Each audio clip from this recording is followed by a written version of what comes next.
지금 시간이 2021년 9월 26일, 오늘 일요일입니다. 오후 9시. 자, 코스피 200 지수부터 한번 확인을 해보겠습니다.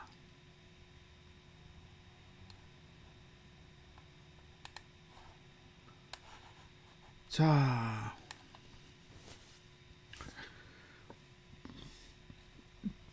코스피 200 지수고요. 야간 선물이 1.25포인트 하락했어요. 1.25포인트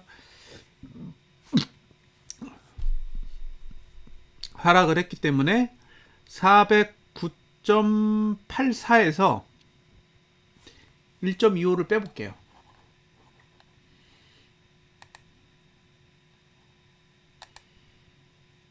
자,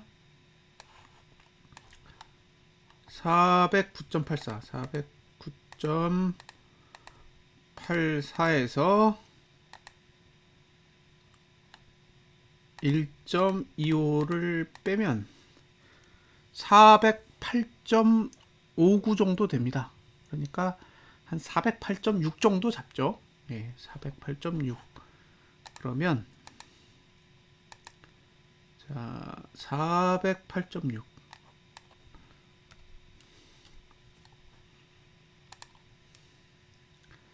408.6이라는 수치. 408.6이라는 수치가 가지고 있는 의미는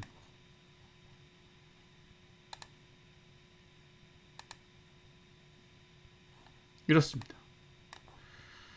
자,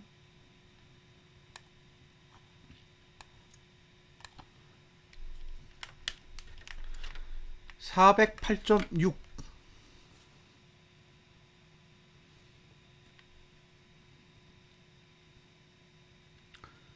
자, 아이고, 408.6을 해야 되는데 408.6이 아니네요.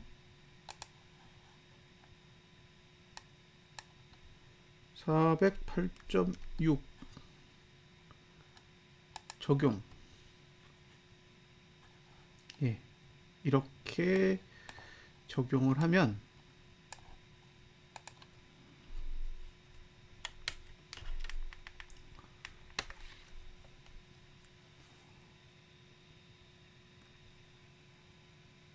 예, 여기가 상단선이에요.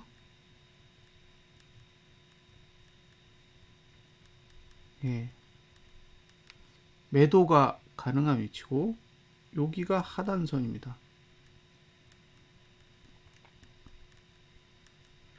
매수가 가능한 위치예요. 그리고 여기가 저가의 위치입니다.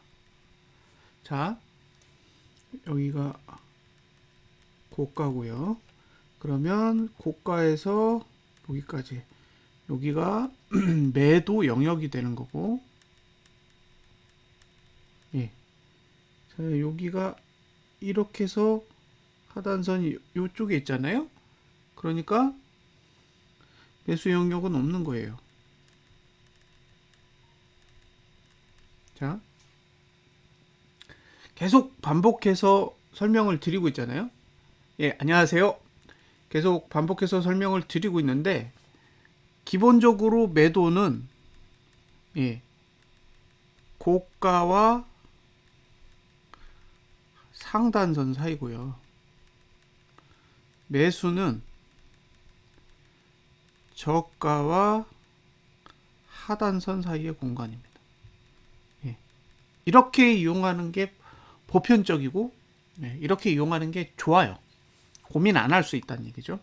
그런데 하단선이 전봉 저가 밑으로 내려간다든가 상단선이 전봉 저가 위로 올라가게 되면 이제 전략을 세우는데 상당한 문제점이 발생하죠.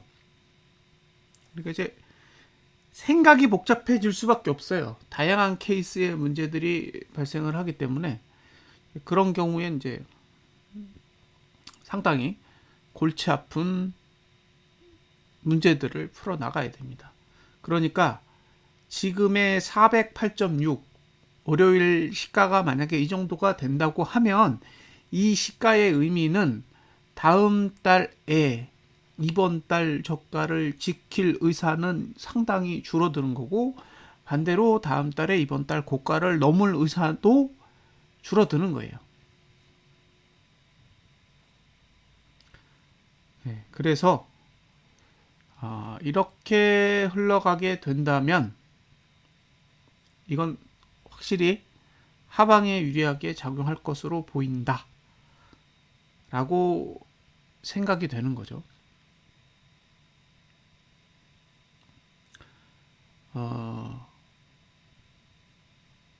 오르지만 않으면 돼요. 그냥 솔직하게, 예, 오르지만 않으면 됩니다. 내리지 않아도 돼요. 예, 굳이 밑으로 내려가서 하락을 하지 않더라도 지금 상태에서 상승만 하지 않는다면 충분히 다음 달에 하락할 수 있는 환경이라고 보여져요. 그러니까 남은 4거래일 동안 필요한 건 깊은 하락이 아니라 상승이 없는 거예요. 지금 우리가 다음 주 월, 화, 수, 목 4거래일 동안 필요하다고 판단되는 건 상승이 아니다. 상승이 아니다. 하락은 관심 없고 상승만 아니면 된다 이거죠. 그러면 다음 달에는 생각보다 상승이 크게 나오지 못할 거라고 보여지는 거고요. 설사 상승이 나온다고 해도 그 상승은 충분히 다시 하락으로 돌릴 만큼의 기회가 있을 것이라고 생각이 됩니다. 그래서 필요한 건 아래 꼬리가 제발 길어지지 않았으면 좋겠다라는 거예요. 그러니까 이게 밑으로 하락을 해서 많이 상승하는 것보다는 그냥 밑으로도 빼지 않고 위로도 오르지 않는 게 더 좋은 거죠. 아래 꼬리를 최소화하면서 종가와 저가의 거리를 최대한 가깝게 유지하는 게 우리 입장에서는 좋은 거죠.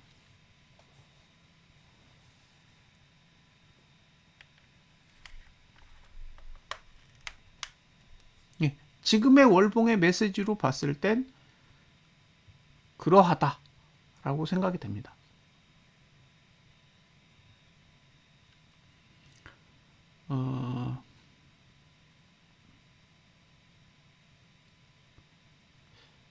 미국 증시는 안 내렸어요. 오르지도 않았지만 사실 내리지도 않았거든요. 근데 왜 우리 증시는 야간에 1.25포인트나 내렸을까? 근데 주말에도 사실 별 내용이 없어요. 확진자가 3,000명 넘은 거 외에는 딱히 눈에 들어오는 게 없거든요. 아직 어딘가에서 악재가 터진 것도 아니고. 그래서 왜 의도적으로 야간 선물을 1%나 넘게 하락을 했는지가 의구심이 드는 부분은 있어요. 과연 이 숫자로 시작을 할까? 그건 이제 내일 아침 9시가 돼야 확인할 수 있겠죠. 어쨌든 지금의 이 수치 408.60이라는 수치는 이 수치만으로는 다음 달에 상승하기 어려운 그런 형태를 만들어 주려고 하는 의도는 가지고 있다라고 보여지고요. 이제 남은 4거래일 동안에 이 의도를 훼손할 거냐 아니면 유지할 거냐를 지켜보셔야 됩니다. 자, 이제 주봉으로 가보겠습니다. 주봉으로 가서 똑같이 408.60을 적용해 볼게요.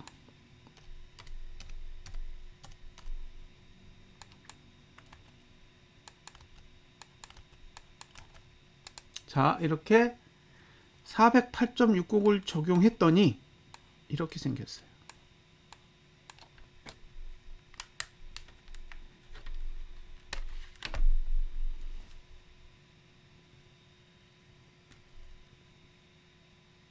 자, 여기가 상단선이에요. 그리고 여기가 하단선입니다. 이게 매수죠. 이게 매도예요. 그러니까 이걸 탁 보면 무슨 생각이 드느냐면 이거 매수도 그렇고 매도도 그렇고 딱 드는 느낌이에요. 그냥 주봉을 보는 순간 이건 참 매수하기도 뭐하고 매도하기도 뭐한 굉장히 지저분한 거죠. 요걸 지킬 수 있을까요? 예. 여기서부터 요만큼을 지킬 수 있을까요? 여기서부터 요만큼 지킬 수 있을까요? 그러니까 이건 고가도 방어하기 어렵고 저가도 방어하기 어려워요. 그래서 이 구조를 가지고 사람들한테 이거 매수해 볼 만해요? 또는 매도해 볼 만해요? 라는 얘기를 하기가 그다지 유쾌하지는 않은 거죠. 이걸 보고 설명할 게 없어요. 솔직히 이 주봉을 보고 설명할 수 있는 건 없다예요. 없다. 이거 뭐지? 그런데 아까 월봉에서 봤잖아요. 월봉의 상단선의 위치는 411 정도 돼요. 411. 이 수치가 왜 중요하냐? 그러니까 월봉의 상단선의 위치가 411이었다라는 거는 어쩌면 10월 달의 고가가 411선일 수도 있다는 얘기죠. 10월의 고가가 411이라고 가정했을 때 뭐가 필요하냐면 다음 주에 고가가 411보다 높아야 돼요.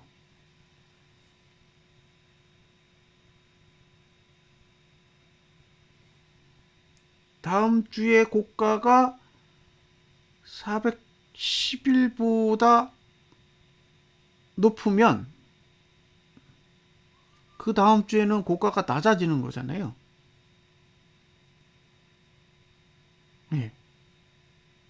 그 생각이 계속 드는 거예요. 10월 달에 만들어진 고가보다 이번 주 고가가, 아니, 다음 주 고가가 더 높아야지 좋은 게 아닌가 싶은 거죠. 그래서 이 위치를 딱 보면 그 생각이 드는 거예요. 잘하면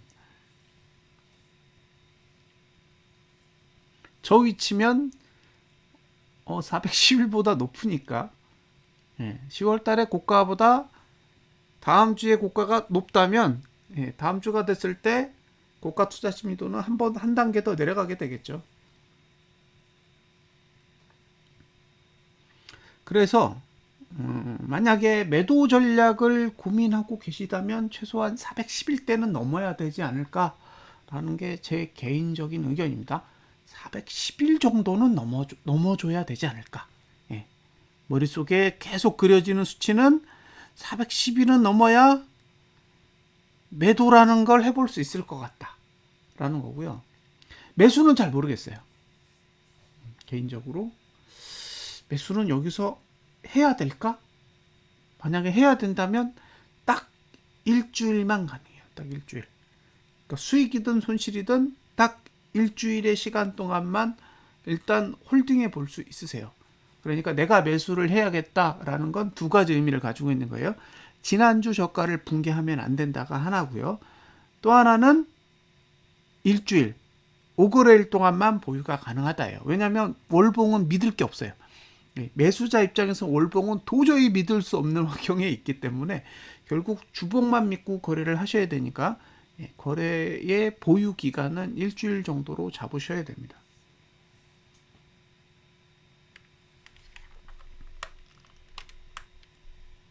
그러니까 매수자의 투자 전략은 이번 주에 저가가 붕괴되지 않는 선에서 매수 전략을 가져갈 수 있고 금요일까지만 보유할 수 있는 그런 상태라고 판단을 하시면 될 것 같습니다. 자, 주봉의 매수가는 얼마냐면 407.97입니다.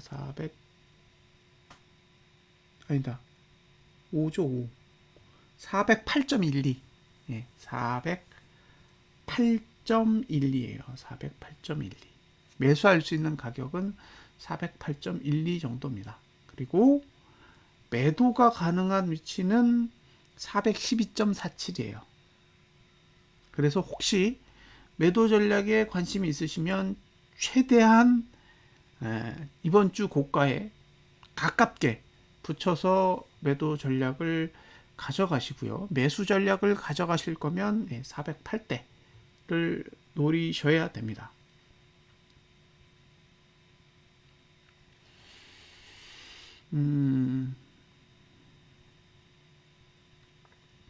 만약에 이번 주 고가를 돌파하는 상황이 발생하더라도 제가 보기에 목 금에만 하락해 준다면 괜찮다고 봐요. 괜찮다고. 왜냐하면 다음 주랑 그 다음 주에 고가 매트릭스는 1 구간을 지나요. 1 구간을 지나기 때문에 다시 고가만 낮추면 매도 구조가 만들어지는 거니까요. 지금 상태에서는 이번 주에 고가를 돌파하는 상황이 나온다고 해도 목요일, 금요일까지의 환경을 모두 확인한 후에 손절 여부를 판단하시는 게 나을 것으로 보입니다. 됐죠? 자, 이제 일봉 408.60으로 가보겠습니다.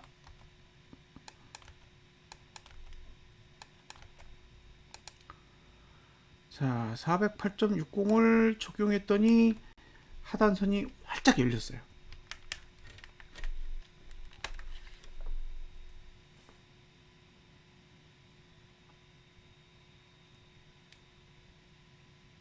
예, 여기 보시면 하단선이 아래를 이렇게 보고 있습니다. 그러니까 이건 매수 구조가 파괴됐다는 얘기예요. 그리고 매도는 여기 1번, 여기 2번, 여기 3번이에요. 근데 아까 말씀드렸잖아요. 411에 붙여야 된다고.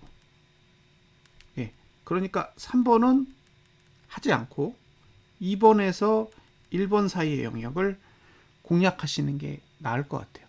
그래서 만약에 저 1번과 2번 사이까지 쫙 올라갔다가 밑으로 꾹 누르면 제가 보기엔 굉장히 성공적인 흐름이라고 봐요. 그래서 매도 전략을 가져가실 거면 월요일.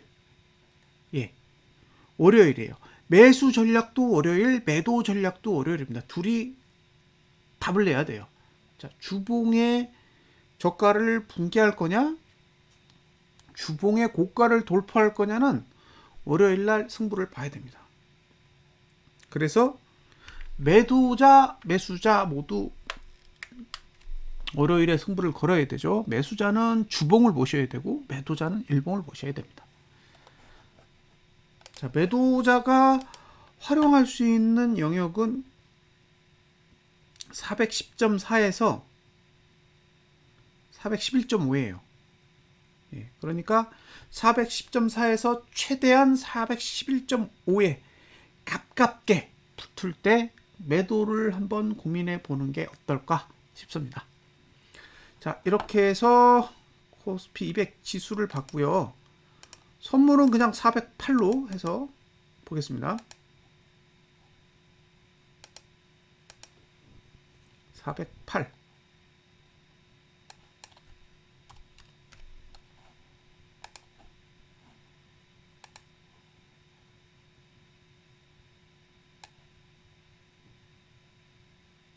잠깐만요.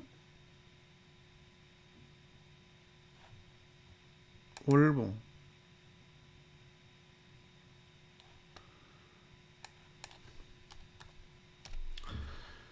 자, 월봉을 408을 적용하면 동일하게 상단선은 417.20 정도라고 보고요. 하단선은 402.70으로 보여요. 그러니까 이 408이라는 선물 지수는 다음 달 기준으로 봤을 때는 위로 상승하는 걸 억제하고 이번 달 저가를 방어할 의사는 없는 그런 형태의 구조를 만들게 됩니다. 예, 월봉은 그런 메시지를 가지고 있습니다. 여기서 411대 라인의 상단선이 만들어지고 있기 때문에 만약에 지금 상태에서 매도 전략을 고민한다 그러면 이제 411대 지수를 한번 생각해 보시면 좋을 것 같습니다.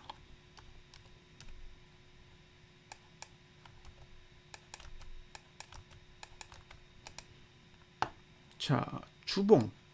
근데 주봉이 이걸 왜 보여드리냐면요. 코스피 200 지수랑 달라서 그래요.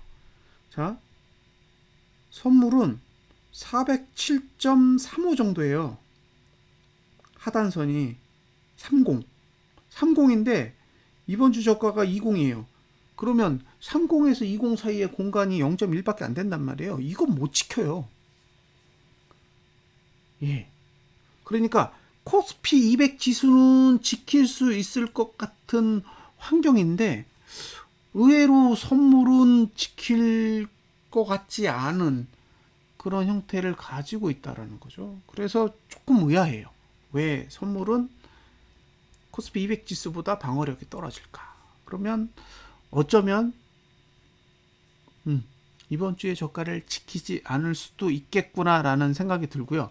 만약에 코스피 200 지수는 저가를 안 깨고 선물은 저가를 깬 다음에 올라가면 그러면 예, 주봉이 끝날 때쯤에는 둘 다 저가를 깨는 상황이 오지 않을까라는 생각이 드는 거죠. 그리고 어차피 주봉상 매도가 가능한 위치는 여기에요. 여기 412.32. 그러니까 예, 전봉의 저가를 붕괴하든 붕괴하지 않든 매도자는 412.32에 최대한 가깝게 매도 전략을 생각해 보셔야 됩니다. 자, 일봉요 408.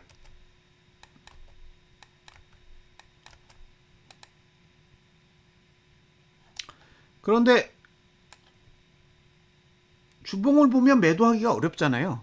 주봉을 보면 매도하기가 어려운 구조라서 오히려 일봉을 보고 여기 409.8에서 411.50 요 사이에서 매도 전략을 고민해 보면 어떨까 싶어요.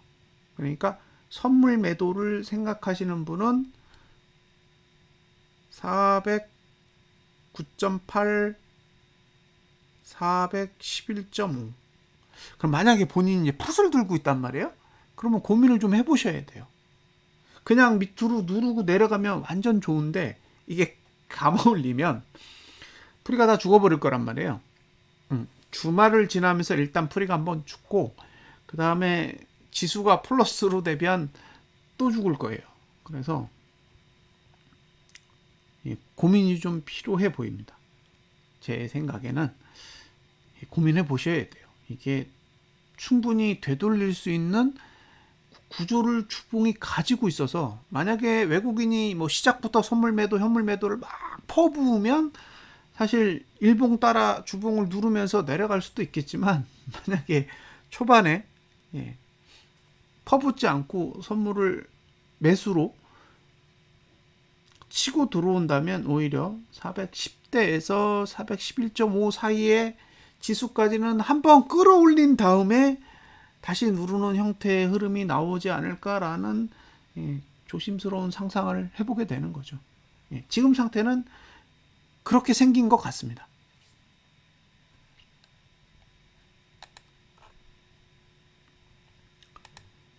자, 다음으로는 고버스를 보겠습니다. 고버스의 월봉 10원만 올릴게요. 2105원 2105원으로 적용을 해보면 굉장히 좋습니다. 이 정도 가격을 이번 달에 유지를 해준다면 뭐 고버스 투자자 입장에서는 더 이상 바랄 게 없죠. 그러면 다음 달의 매수가는 2070원 정도 됩니다. 2070원, 2065원 정도 되는 거죠. 그러니까 지금의 고버스 가격을 2105원 정도를 유지해 준다. 그래서 다음 달에 시가가 2105원 정도만 된다고 해도 2065원 아래에서는 매수 전략을 가져가도 되는 그런 환경이 만들어진다라는 거죠. 자, 주봉으로 가서 2105원을 적용해 보겠습니다.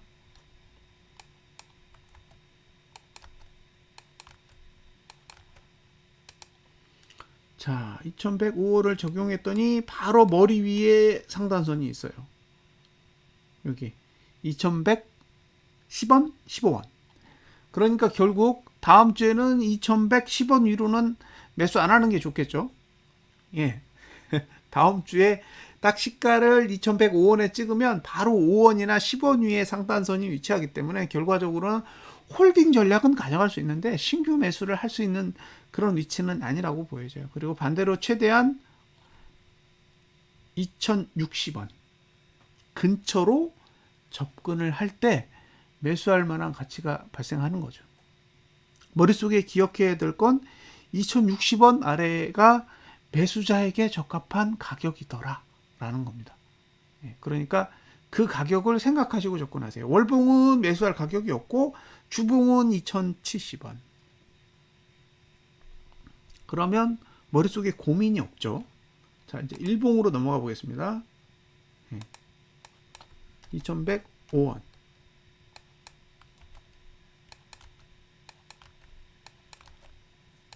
자, 2105원을 적용해서 봤더니 매수가가 세 군데가 있어요. 여기 2095, 2085, 2070.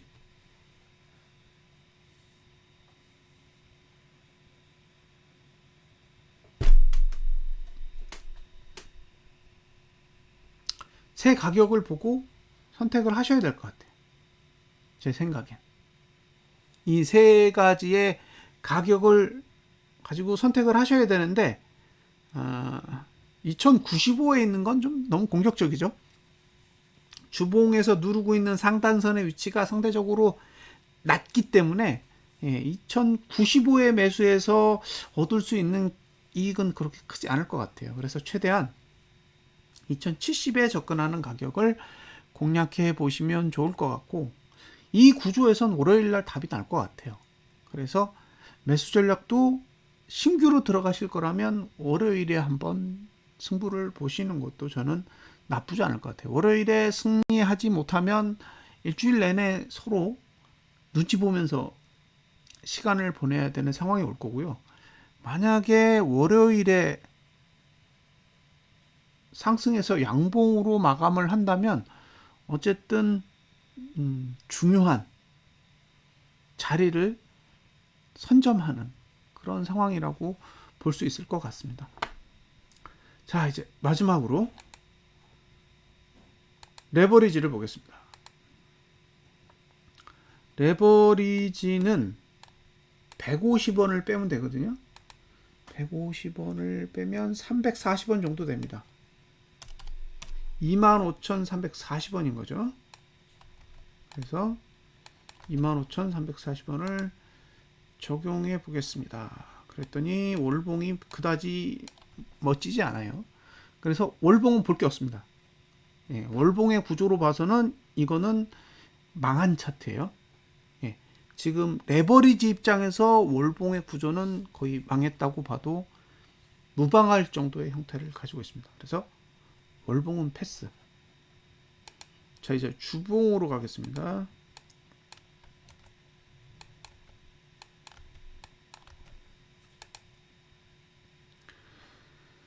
주봉으로 갔더니 주봉에도 지금 매수가가 25,275원 정도 돼요. 25,275원인데 지난주 저가가 210원이에요. 그러니까 275원에서 210원 사이, 그 65원 공간 사이에서 매수 전략을 가져가셔야 되는데 과연 저가를 지킬 수 있을지는 한번 고민을 해보셨으면 좋겠고요. 목표가는 25,800원 정도 됩니다. 25,800원, 805원.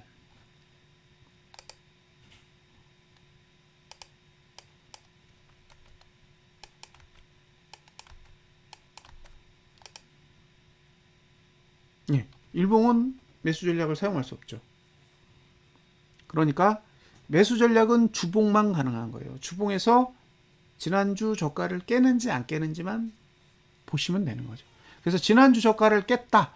그러면 다음 주에는 매수 전략을 가져가지 않는 게 저는 베스트라고 봐요. 일봉상 상승이 올 수도 있겠지만 어쨌든 이번 주 저가를 붕괴한다라는 것 자체가 어쨌든 하락을 위한 교두보를 만드는 행위라고 볼 수 있기 때문에 결과적으로 매수자는 이번 주에 저가가 붕괴되지 않는 환경 안에서만 매수 전략을 가져가시고요. 반대로 이제 매도자는 이번 주에 저가가 붕괴되든 말든 중요한 건 이번 주에 고가가 넘지 않는 구조 하에서 매도 전략을 가져가는 게 좋고, 설사 넘는다고 해도 다음 주와 그 다음 주에 고가 투자 심리도를 낮출 수 있는 기회가 남겨져 있기 때문에 금요일에 종가가 어디로 가는지를 지켜볼 때까지는 홀딩 전략을 가져갈 수도 있는 그런 환경이라고 볼 수 있습니다.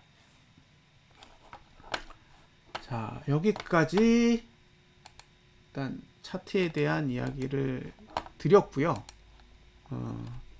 추가적으로 보여드릴 정보는 공매도 정보예요.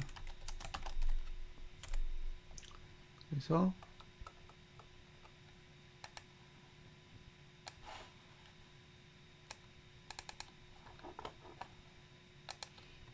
이건 KRX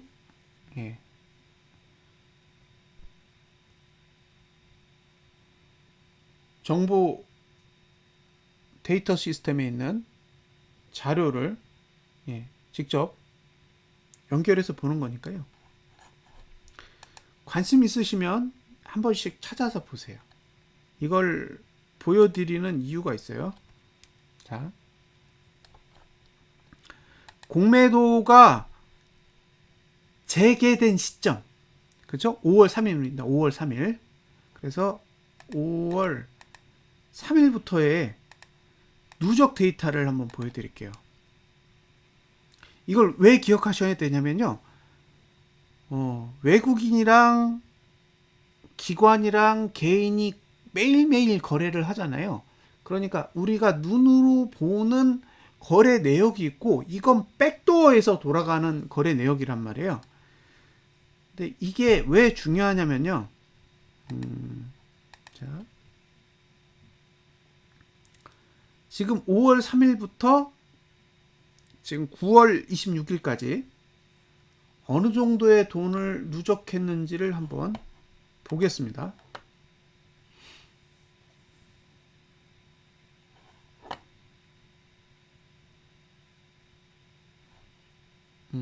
이렇게 엑셀로 다 다운로드가 돼요. 엑셀로 다운로드가 되는데, 자, 요걸 쭉 해가지고 썸 하면 되잖아요. 썸. 그럼 얼마냐? 33조 7,366억 원. 그러니까 지금 공매도를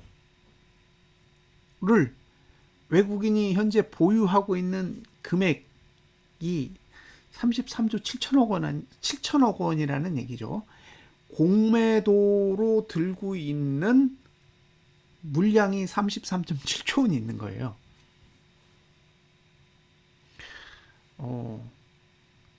저는 이 돈의 의미가 엄청나다고 봅니다, 사실. 33조 7천억 원. 보세요. 9월 17일에 4,700억, 9월 23일에 3,300억, 9월 24일에 3,500억입니다. 그러니까 딱 3일을 합치면 1조 원이 돼요. 공매도가. 그리고 4월 14, 4월 15, 9월 14, 9월 15, 9월 16일을 이렇게 합쳐도 1조 됩니다. 그러니까 무조건 3거래씩만 합치면 1조예요, 1조. 공매도를 3일 기준으로 1조씩 계속 늘리고 있네요. 이 얘기는 선물 매도, 만기가 없는 선물 매도를 3일 단위로 1조씩 올리고 있는 거예요. 그래서 33.7조 원이 됐어요. 자, 만약에 외국인이 지수가 오를 거라고 생각하면 공매도를 환매하겠죠. 공매도 친 걸 환매할 거 아니에요. 매수해서 청산해 버릴 거라고요. 그럼 여기 마이너스가 찍혀야 되죠. 네? 마이너스가 찍혀야 되잖아요. 왜? 환매했으니까. 아니면 차라리 0이 찍히든가. 더 이상 공매를 안 해. 그럼 뭐예요? 포기한 거죠. 공매도를 안 한다라는 거는 본인들이 지금까지 가지고 있는 포지션에 대해서 반성하는 거잖아요. 마이너스가 되거나 아니면 제로가 되거나. 이게 통계적으로 마이너스를 잡아줄지는 모르겠어요. 확인한 바가 없기 때문에. 그러면 적어도 공매도가 없다면 0은 뜰 거잖아요. 그런데 지금까지 0이 없어요. 계속 공매도를 누적해서 이제 33.7조 원이 됐습니다. 오늘이 26일이죠. 4거래일 지나면 또 1조 3천억이 또 늘어요. 그러면 33조 7천억 원에서 1조 3천억 원이 늘 테니까 34조, 35조가 되겠죠. 9월 말 기준 35조고요. 10월 달 가면 20거래일 잡고요. 21거래일 잡고 대충 21거래일을 잡고 한번 계산해 볼게요. 그러면 3으로 나누면 7이잖아요. 그러면 7조 원이 늘어요. 7조 원. 그러면 35조에서 7조 원이 늘면 42조 원이 됩니다. 공매도 금액만 42조 원이 돼요. 도대체 42조 원이라는 돈이 뭐냐?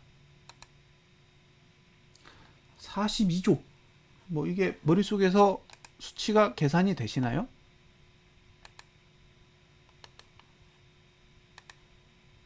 자, 이제 보실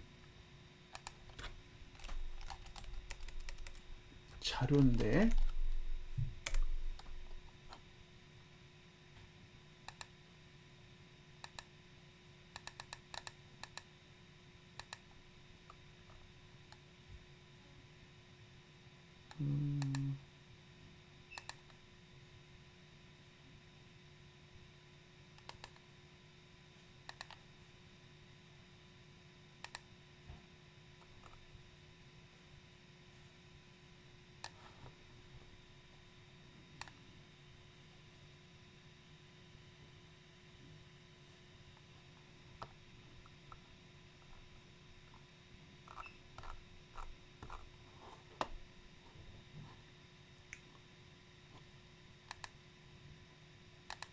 자, 이제 공매도를 계속 이렇게 쌓고 있는 거잖아요.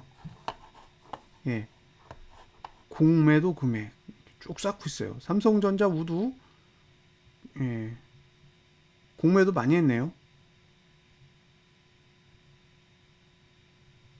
5월 3일부터 이렇게 열심히 쌓고 있습니다.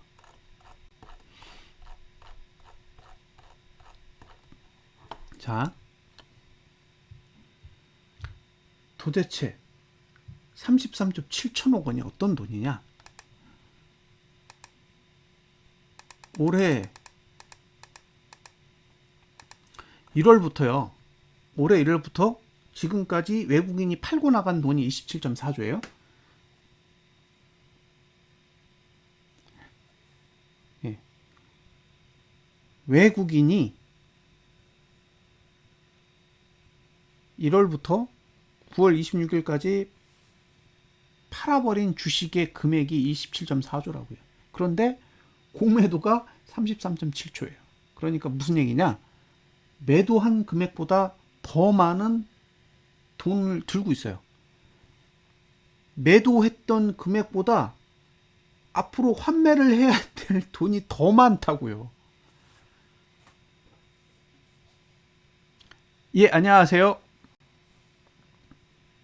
그러니까 지금까지 27.4조 원이라는 주식을 시장에 내다 팔아서 지수가 오르지를 못했는데, 그거보다 더 무서운 건 앞으로 내려야만 수익을 취할 수 있는 공매도의 금액이 33.7조 원이 있고, 예. 이번 달이 지나면 35조 원이 되고, 다음 달이 끝나면 42조 원이 된다는 거죠. 저는 지수가 버틸 수 있을까? 라는 의심이 드는 거예요. 외국인이 미치지 않는 한 42조 원을 매도해 놓고 지수를 올린다? 저는 그건 못할 것 같아요. 나스닥이 10만을 가고 다우 지수가 5만을 가도 국내 지수는 못 올릴 것 같은 거죠. 왜? 이거 어떻게 올려요? 수익이 나야 올릴 거 아니에요. 지금 외국인이 뭐 삼성전자를 얼마 샀네, 현물을 얼마 샀네 그 얘기를 하고 있잖아요. 아무런 의미가 없는 거예요. 공매도를 33.7조 원을 들고 있는데 무슨 의미가 있겠어요? 자, 9월 달에 외국인이 현물을 얼마나 샀는지를 보세요. 1조 3천억 샀습니다. 9월에 외국인이 현물을 사들인 건 1.3조 원이에요. 공매도는 33.7조 원이에요. 그러면 공매도 세력이 이길까요? 아니면 현물 매수 세력이 이길까요?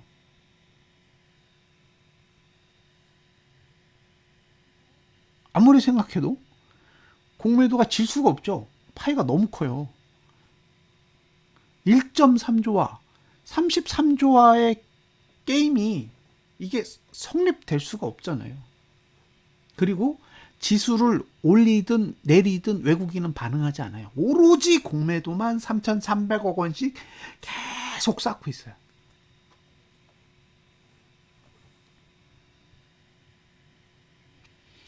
이렇게 쌓아서 얼마나 벌까요? 저는 최소 30%에서 최대 50% 이상 봐요. 그러면 30조를 매도했다라는 거는 최소 10조는 벌겠다는 얘기고, 많이 벌면 15조 이상 벌겠다는 얘기죠. 그러니까 외국인이 지금 공매도를 치고 있는 건 이거 100억 벌레, 200억 벌레라고 들어온 게 아니라 10조를 벌 건지 20조를 벌 건지 그 고민을 하고 있는 게 아닌가 싶다라는 거예요. 왜?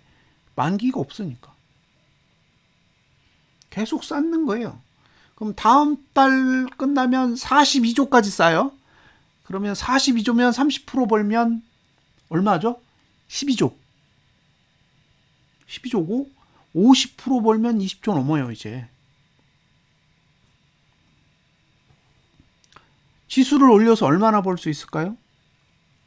제 생각엔 지수를 올려서 벌 수 있는 돈이 공매도에서 발생하는 손실을 이길 수 없고, 그죠? 예. 지수를 거래하지 않아도 지수만 빼도 벌리는 돈이 어마무시하다라는 거죠. 그러니 외국인은 그냥 가만히 있다가 무너질 때 되면 그냥 무너지면 그만이에요. 그러니까 다우지수가 오르건 나스닥 지수가 오르건 옆으로 가는 거죠. 예, 그냥 옆으로만 가는 거예요. 왜? 자기네들은 공매도만 하면 되니까. 공매도를 하되 손실이 나면 안 되니까 올리지도 않고 내리지도 않고 계속 옆으로 가는 거죠. 지금의 흐름은 딱 그렇게 보여요. 예, 그러니까 악재가 뜨기 전까지는 우리는 옆으로 간다. 나스닥이든 다우든 니네 맘대로 해. 왜? 거기다 배팅 안 했으니까요. 근데 코스피는 우린 옆으로 갈게. 그리고 우리는 공매도만 쌓아놓을 테니까 나중에 악재 뜨면 알려줘. 이런 분위기가 따라는 거죠. 그럼 옆으로 가면 하방이 유리한 거예요. 그렇죠? 옆으로 간다라는 건 하방이 무조건 유리한 거예요. 왜냐하면 매도가 계속 쌓이고 있기 때문에. 근데 매도가 쌓이는데 매도의 단가가 낮잖아요. 그러니까 지수가 올라가면서 공매도를 치면 단가가 높아요. 단가가 높기 때문에 떨어지면 이미 수익이 났단 말이에요. 그러니까 다시 올라도 상관이 없어요. 수익이 난 상태에서 반등이기 때문에 수익이 줄어드는 거지 손실이 증가하는 게 아니니까.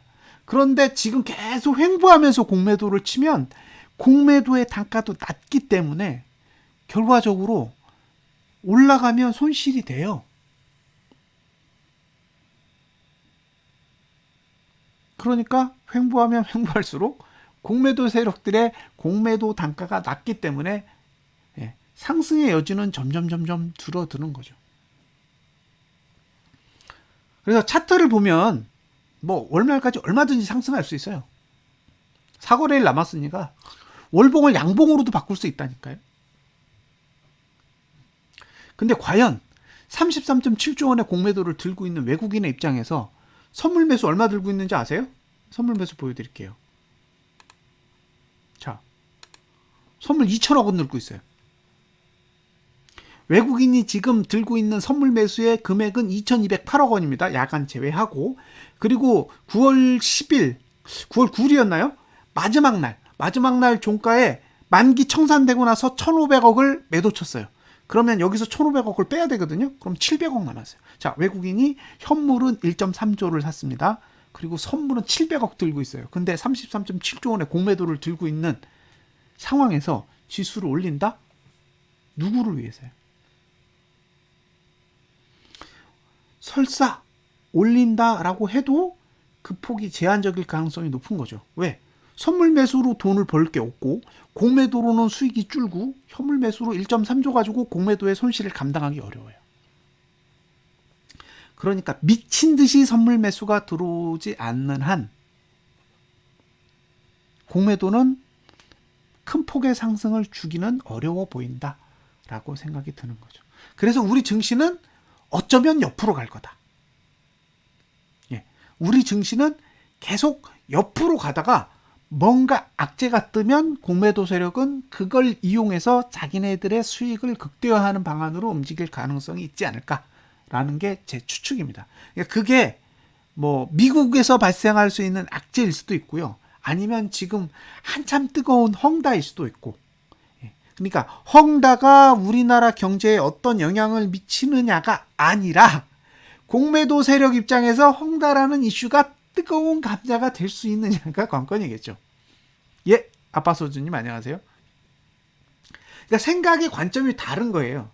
자, 미국에서 발생하는 악재가 우리나라에 악영향을 줄 거냐 이런 얘기랑 홍콩 증시, 즉 중국 본토에 있는 주식을 상장한 홍콩 증시에서의 발생하는 그런 이제 헝다 사태로 발생한 여파가 우리나라 증시에 영향을 줄 거냐 이런 관점이 아니고 공매도 세력에게 과연 그러한 이슈가 이용해 먹을 만한 가치가 있겠느냐라는 관점으로 보는 거죠.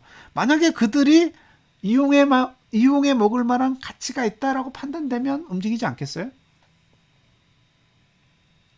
움직이면 돈이잖아요. 저는 그런 관점이에요. 그래서 헝다 사태가 언제 영향을 줄 것이냐가 아니라 공매도 입장에서 야 지금 내리면 돼? 라고 판단이 서면 움직이겠죠. 그리고 움직인다면 이제 생뚱맞은 내용들도 자기네에게 유리하게 뉴스를 조작해 나가지 않을까라는 게 제 상상력입니다. 아빠 서주님 말씀대로 저는 차트는 완성됐다고 봐요. 사거래일 동안 뭔가 획기적인 뒤집기가 나오지 않는 한은 3개월짜리 하락장은 이미 만들어 놨다. 그죠? 그리고 7월과 8월에 이미 고가를 낮췄기 때문에 위로 가려는 의지는 스스로 포기한 모양새라고 판단이 돼요. 그러면 이제 아래로 언제 내려갈 거냐에 대한 판단만 남았다라고 보여집니다. 그게 언제냐? 그건 저도 모르겠어요. 그런데 이대로 가면 10월에는 쏟아진다고 봐요. 이대로 사거래일이 그냥 무의미하게 상승하지 못하고 횡보만 해준다고 해도 저는 10월 달에는 쏟아질 가능성 충분히 있다고 보고요. 미니멈이 2,300원대예요. 왜냐하면 2,929는 일단 찍고 봐야 될 것 같고 거기서 멈출 수 있을 것이냐는 사실 장담하기 어렵죠. 미국발 악재였으면 좋겠습니다. 미국발 악재였으면.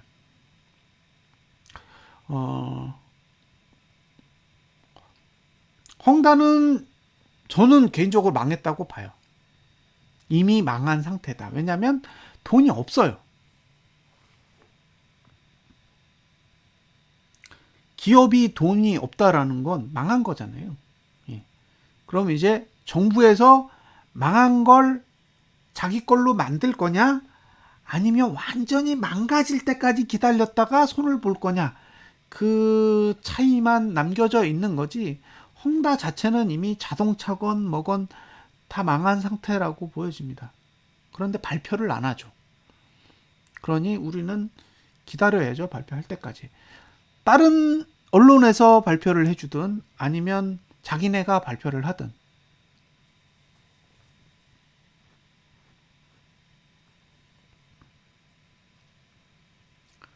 앞으로 사거래일 동안은 우리는 기도를 해야 됩니다. 제발 오르지 말아주세요. 오르지만 않으면 다음 달에 일단 반등 주고 나면 올라타야죠. 그때는 올라타볼 만한 상황이라고 봐요. 더 올라간다고 해도 더 타도 되지 않을까라는 생각이 들긴 해요. 그리고 이제 내리기 시작하면 그 다음에 이제 현물에 투자하셨던 분들은 이제 굉장히 괴롭겠죠. 이 하락이 다시 반등을 위한 움직임이 아니라 상승을 마무리 짓는 움직임일 가능성이 높기 때문에 그래서 사거래일이 꽤 길게 느껴질 것 같긴 해요.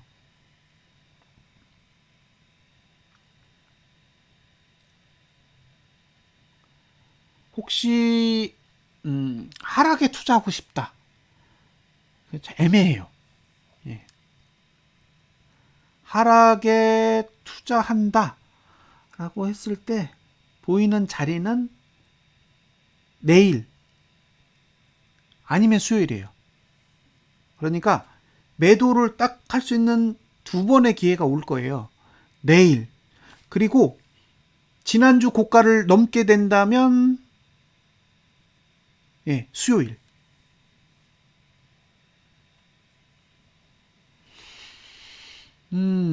그런 얘기도 저도 많이 들어요. 더 크게 상승할 거란 얘기를 듣는데 전 틀린 얘기는 아니라고 생각을 해요. 더 오를 수 있어. 근데 더 오를 건데 왜 돈을 그렇게 투자하냐라는 거예요. 저는 그게 이해가 안 되는 거예요. 그러니까 오를 수도 있고 내릴 수도 있는데 왜 오를 건데 공매도를 33조 원이나 하고 있냐고요. 그게 저는 이해가 안 된다는 거예요. 33조 원이란 돈은요. 2008년도에 리먼 브라더스 사태 터질 때 그 2008년 1월 달부터 10월 달까지 외국인이 쏟아부은 하락에 배팅한 돈이 그 정도예요. 그 정도의 돈을 3개월 동안에 5, 6, 7, 8 아니다. 5개월 동안에 때려 부은 거예요. 지금 외국인이. 그러니까 10개월 동안에 하락에 때려 부었던 돈을 5개월 동안에 지금 때려 붓고 있는 거예요. 외국인이. 그러면서 우리한테는 3,500 간다, 4,000 간다 이런 얘기를 하고 있는 거죠. 이해가 안 되는 거예요. 저는. 본인들이 사야죠. 3,500, 4,000을 갈 건데 공매도가 웬 말이에요. 열심히 주식이나 사셔야지.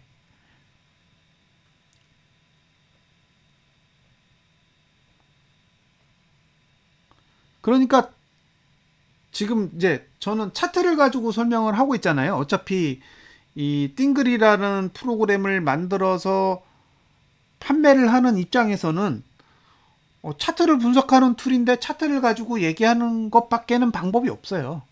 그래야 이런 툴이 있습니다라고 팔죠. 그런데 돈은 이거 어떻게 할 수가 없어요. 돈은 하루아침에 쌓이는 게 아니거든요. 그죠? 지금 누적된 게 1년이 넘는 시간 동안에 이렇게 누적이 됐는데 이 돈을 어떻게 되돌려요? 그래서 저는 되돌릴 수가 없다라고 생각을 하고요. 지금 아빠 서주님이 어떤 얘기를 하셨냐면 바닥에서의 횡보는 상승 에너지 축적, 그다음에 고점에서의 횡보는 하락 에너지의 축적이라고 했는데 저는 이거는 동의하지 않아요. 상승에서의 횡보도 추가적인 상승을 위한 축적일 수도 있는데 보통 그때는 개인이 팔아요. 그러니까 상승하고 나서 횡보를 하는 이유는 상승 고점에서 개인이 달라붙거든요. 딱 이렇게 상승을 해서 고점 정도 되면 개인이 막 미친 듯이 사요. 그러면 개인에게 공포를 줘야 돼요. 야, 아니야. 이건 상승이 아니라고 하면서 하락인 것처럼 이 상황을 쇼로 바꾸는 거죠. 그래서 개인을 떨궈내요. 지수를 하락시키면서 개인을 털어냅니다. 그러니까 횡보를 하면서 발생하는 건 개인의 매도가 나와요. 고점에서 횡보를 하는 동안 개인이 주식을 팝니다. 왜? 자기네들이 샀더니 안 올라. 그러니까 어떤 생각하냐? 야, 이거 아닌가 봐. 내려갈 거다 하고 자기 주식을 판다는 거예요. 그러면 다시 밑에서 싹 매수해가지고 감아 올려서 제자리로 돌려놓습니다. 이게 고점에서의 횡보예요.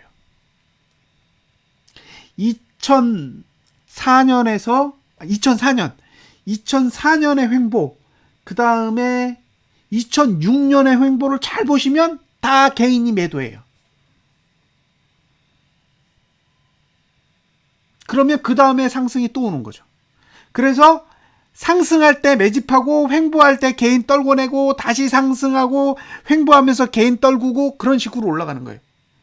그게 N자형 상승이죠. 예. 근데 지금은 개인이 사요. 예. 지금 고점에서 횡보를 치고 있는데 개인이 계속 사고 있다고. 이건 뭐냐? 개인한테 넘기는 거예요. 안 떨어뜨리면서 개인한테 계속 현물을 넘기고 있잖아요. 그러니까 이거는 떨어지면 미치는 거예요. 그죠? 왜? 9개월 동안 횡보시키면서 현물을 다 넘겼는데 외국인이 왜 사요? 기관은 왜 사고? 살 이유가 없죠. 그러니까 여기서 내리면 미친 하락이 오는 거예요.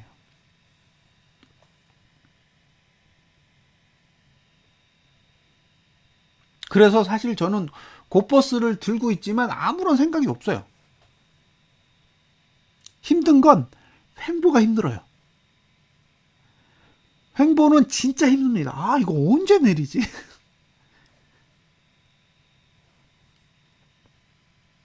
근데 지금의 자금 흐름을 보면 저는 굉장히 무서운 일이 발생하기 딱 직전이라는 생각이 자꾸 들어요.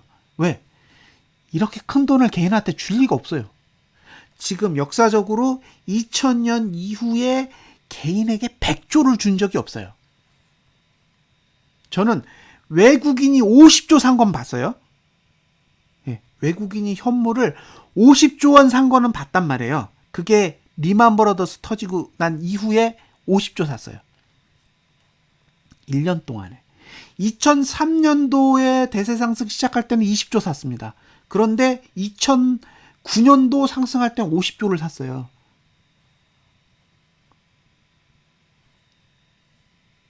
지금 개인이 100조를 넘게 샀어요. 그럼 이 뒤에는 도대체 무슨 일이 오는 거예요?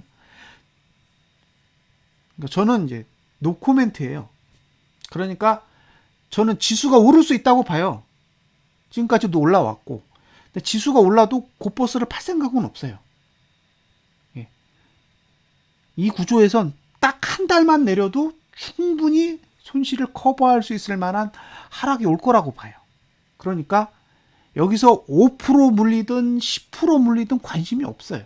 왜? 한번 가면 5% 10%가 아닐 거라는 생각이 드니까요. 한번 하락하면 확실하게 개인을 가둘 거예요. 현물 사신 분들 싹 다 고점에다 가둬놓고 그 다음부터는 그냥 횡보를 하든 하락을 하든 상관이 없죠. 다 갇혔기 때문에. 여기서 한 30% 빼봐요. 그러면 올해 매수하신 분들 다 갇히는 거예요. 고점에. 그럼 뭐 횡보를 하면 어떻고 하락을 하면 어때요? 다 갇혔는데. 그쵸? 그러니까 우리는 그때 차트를 보고 이게 횡보를 하면 아 이걸 곧버스를 팔아야 되나 마나 그런 고민을 하겠지만 그게 무의미하다라는 거예요. 왜? 고점에 있는 개인들은 싹 다 갇혀 있기 때문에 그 개인들이 미쳐 날뛰고 예, 공포에 지치고 절망감에 휩싸여서 현물을 던지는 때가 올 거란 말이에요. 그 던질 때 곧버스를 팔아야 돼요. 근데 문제는 그 양이 100조 원이 넘으니까. 예.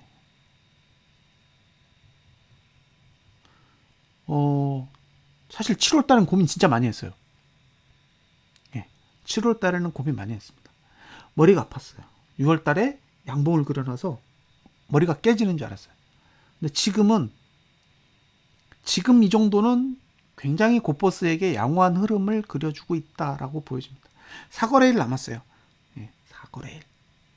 사거래일만 잘 넘어가면 조금 더 당당하게 이야기할 수 있을 것 같아요. 설사 장대 양봉이 나와도 그때는 안 두려울 것 같아요. 왜? 어차피 다시 내려갈 거니까.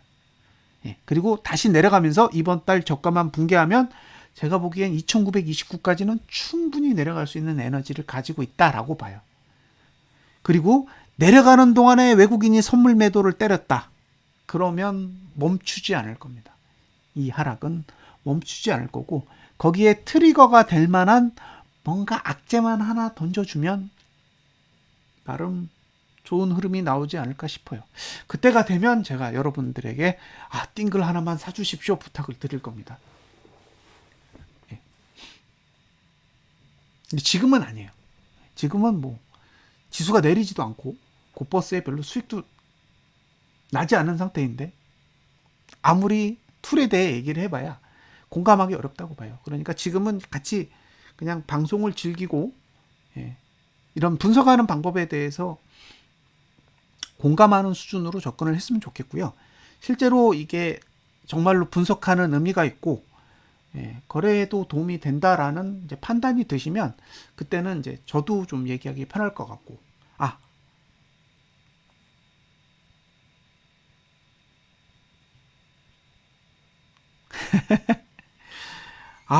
진짜 어려워. 자, 그리고 어떤 분이 이 앱을 쓰시려고 이야기를 하셨던 것 같은데 앱은 ELW는 좀 달라요. 예. 그러니까 풋은 타이밍 싸움이에요. 방향이 아니에요. 그러니까 제가 이건 내려갈 겁니다라고 했다고 해서 풋이 이기 나는 게 아니에요. 예, 풋은 타이밍을 잘 잡으셔야 돼요. 타이밍 놓치면 휴지돼요. 자, 10월 달에 떨어진다고 했을 때 10월 만기일까지 안 떨어지고 만기일 지나고 떨어지면 어떡하실 거예요? 그러면 분명히 조님은 저 욕할 겁니다. 그죠? 저 인간이 내려간다고 해서 ELW 풋 샀는데 안 내려가. 근데 만기일 딱 지났더니 쏟아져. 얼마나 화나겠어요. 그래서 옵션 ELW는 타이밍 싸움이에요. 타이밍을 잘 잡으셔야 돼요. 타이밍을 잡지 못하시면 다 녹아버립니다. 그리고 어떤 풋을 사냐도 중요해요. 왜? 도달 가능한 풋을 사야 돼요. 도달할 수 없는 풋을 사면 횡보할 때 싹 다 녹아요. 그러니까 사시고 싶을 때 얘기를 하셔야 돼요. 그러면 대략적으로 어떤 풋 그리고 어느 정도 가격 그러니까 그 호가에 맞는 가격이 있거든요. 그 가격에 대해서도 대략적으로 이야기를 해드릴 수는 있어요. 근데 사고 안 사고는 제가 결정할 수 있는 문제가 아니에요. 왜냐면 제 돈이 아니기 때문에. 자, 띵글이라는 프로그램은 앱으로 존재합니다. 앱으로 존재하는 건 구글 플레이 스토어에 가셔서 안드로이드만 돼요.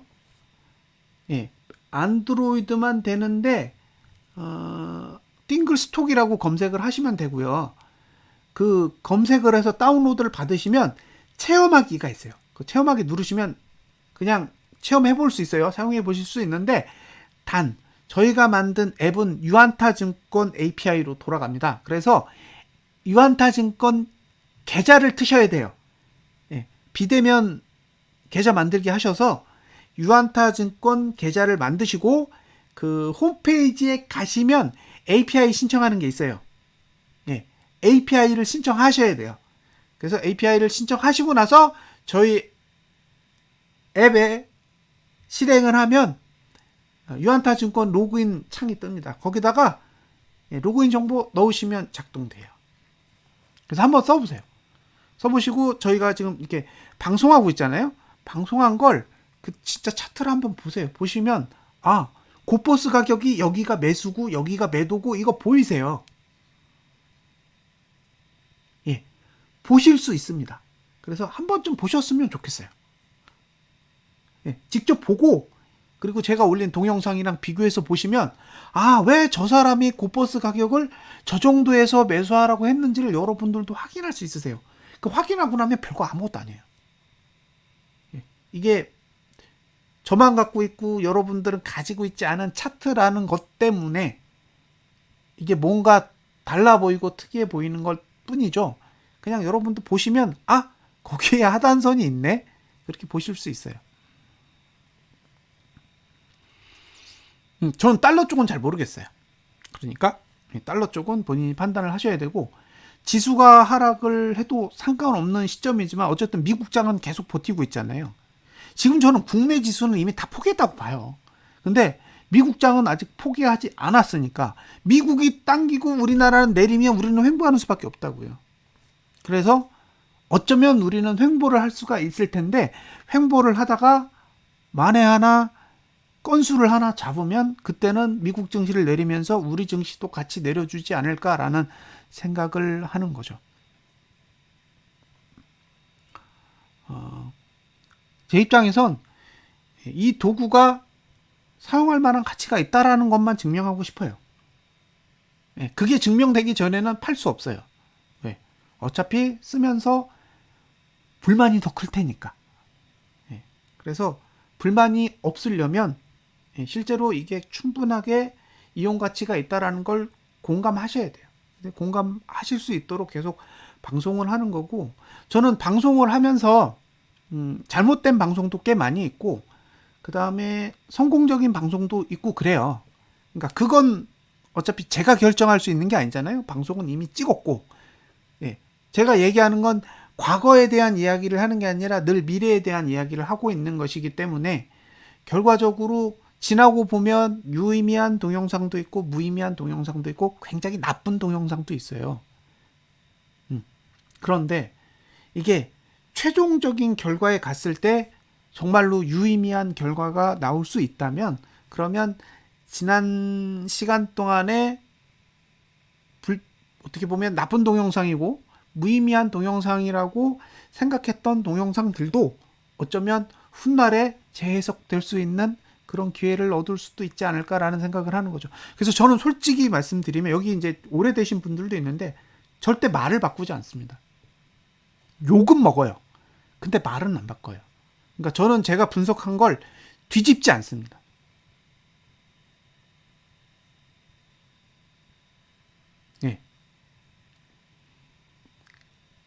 뒤집으면 그건 전 분석이 아니라고 생각하는 거죠. 틀릴 수 있다고 봐요. 틀리는 건 당연한 거예요. 맞히는 게 대단한 거고 틀리는 건 당연하다고 보지만 그 스스로 자기의 분석을 뒤집는다라는 거는 그거는 남한테 분석의 논리를 전달할 수 없다고 봐요. 그러니까 실패는 실패인 거고 성공은 성공인 거지 실패를 성공으로 포장하고 싶지도 않고 성공을 실패로 미하고 싶지도 않아요. 그러니까 지금 상태에서 생각하는 걸 그대로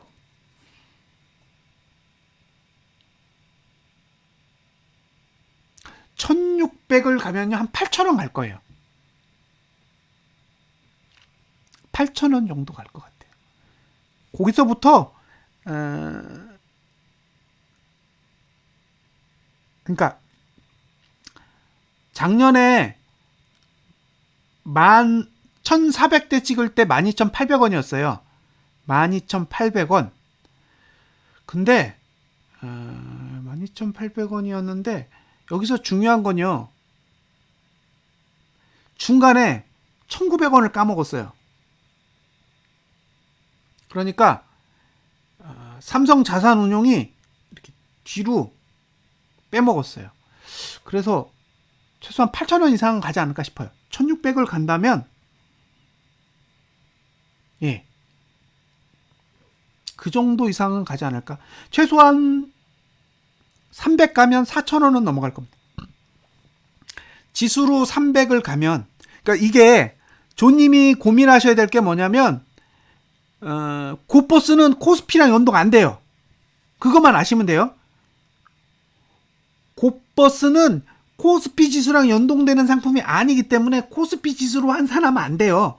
코스피 200 지수로만 환산하세요. 예, 코스피 200 지수로. 왜냐면 연동되는 지수가 코스피 200 지수라서 그래요. 그래서 300을 가면 4,100원 정도 봅니다. 4,100원. 지금 상태에서. 그런데 만약에 선생님이 말씀하시는 대로 1,600 이하로 가면 8,000원대로 갈 건데 아마 8,000원대 이상 가면 얘네들이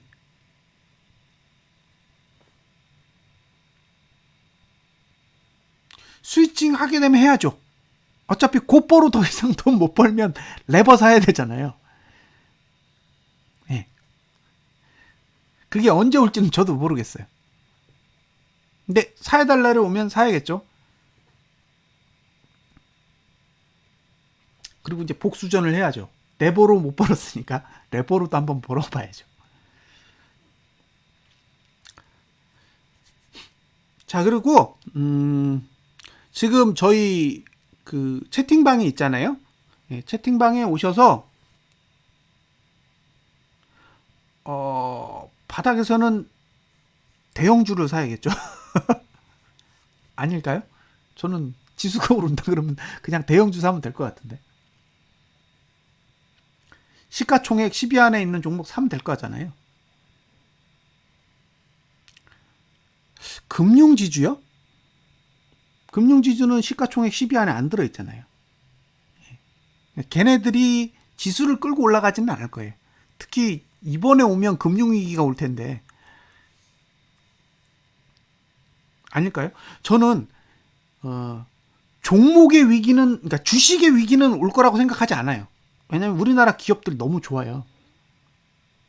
우리나라 기업들 되게 탄탄하다고요. 다른 나라에 비해 상당히 탄탄한 구조를 가지고 있다라고 보여져요.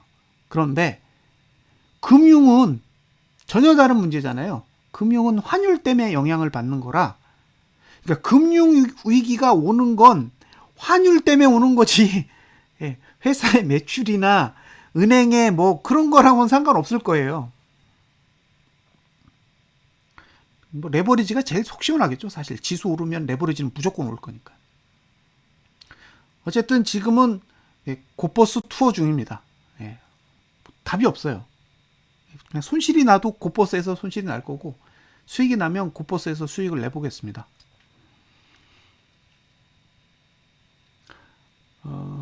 이런 그 상방에 대한 얘기는 내년 4월 이후에 아마 여름쯤에 얘기하게 될 것 같아요. 빠르면 여름쯤에. 왜냐하면 다우지수의 바닥이 올 수 있는 시간이 대략 6월, 7월 정도 보이거든요. 만약에 하락을 시작한다 그러면 6월, 7월 정도의 상승을 고민할 수 있을 테니까 아마 그때쯤에 상승에 대해서 한번 생각을 해봐야 될 텐데 그때 거래량이 이제 어디에 있는지에 따라 달라지겠죠.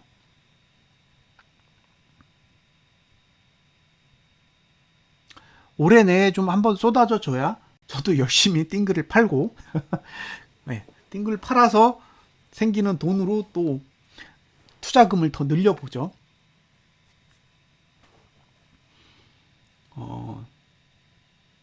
재수 좋아서 진짜 많이 팔리는 상황이 오면 왕창 사보려고요.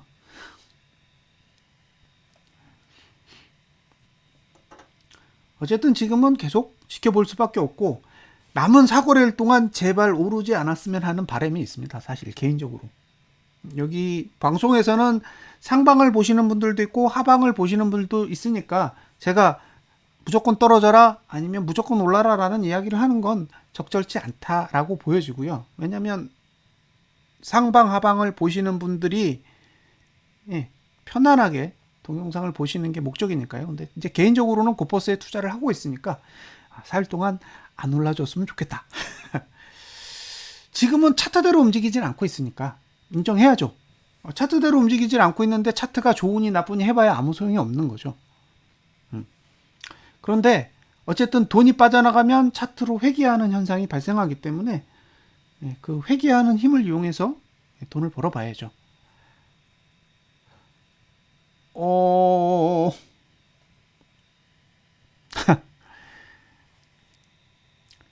코스피가 빠지는데 코스닥이 버틸까요? 코스피가 빠지는 그 징후가 나타나면 코스닥은 4%씩 빠져요. 예. 그러니까 코스피가 딱 내리겠다라고 딱 판단이 되면 코스닥은 4% 뺀다고요. 지난번에도 그랬어요. 그러니까 내릴 때는 아무것도 없어요. 올릴 때 아무것도 없었기 때문에 내릴 때도 똑같아요. 코스닥 지수는 내리면 877을 보시면 됩니다. 그러니까 코스피 지수가 하락하면 2929를 보듯이 코스닥 지수는 877을 보고 전략을 짜시면 돼요. 거기가 자리예요. 목표 자리. 그거 나중에 설명드릴게요. 코스닥 지수를 따로 분석해서 동영상을 하나 올려드릴게요. 그거 보시면 왜 877인지 이해가 되실 거예요. 자, 일단 코스피 지수에 대한 얘기는 여기서 일단 녹화는 마무리 짓겠습니다.